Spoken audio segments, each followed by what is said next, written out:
Well, I was one of the lucky ones who sort of led the dream. I supported Stoke City as a kid. Went from the age of 4, season ticket holders, me, my grandfather and my father.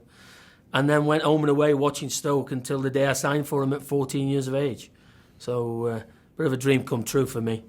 And I was fortunate I got in the team at 17 and managed to keep my place. And just before my 21st birthday, I had the dream move to Everton Football Club, which at the time I didn't realise was going to be probably the best thing that ever happened to me in my life. So went to a great club and won every conceivable trophy you can win. European Cup Winners' Cup, the Premier League twice, played in 4 FA Cup finals. So it went quite well. Had a good time there, and then Man City and then Spain. And so I had a very full career.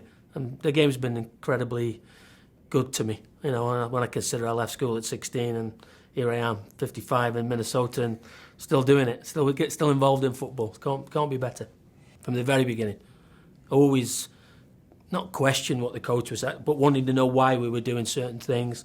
You know, I got my coaching badges very early, and it was a natural progression for me. I loved playing so much that I always knew I was going to be a coach or a manager because it's the nearest thing to playing, and I wanted to be involved straight away. So I was fortunate that I was a player coach, and then seamlessly went into being a coach, a manager. So it's as I say, 20 years later, here I am.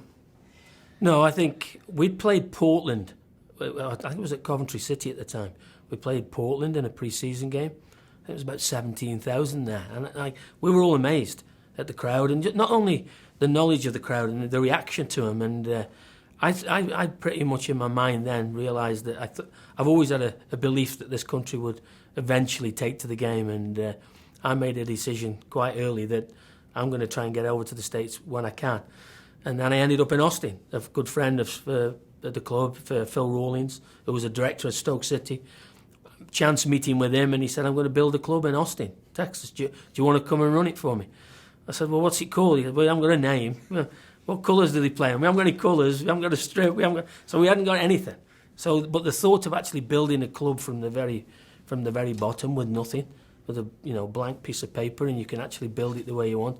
That was why I came.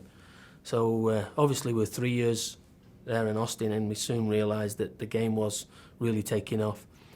But we thought we wouldn't have a chance of an MLS franchise over there in Austin.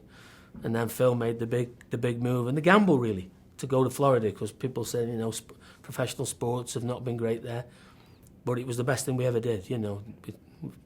First year we managed to win the league and win the playoffs, and it just took off from there. And in the end, there they are playing in front of average 33,000. Long way in 4 years. It's not easy going from NESL, USL to the Major League Soccer is not an easy transition, and we've got a lot of hard work to do between now and March the 5th or something, first game. So we've got an awful lot to do.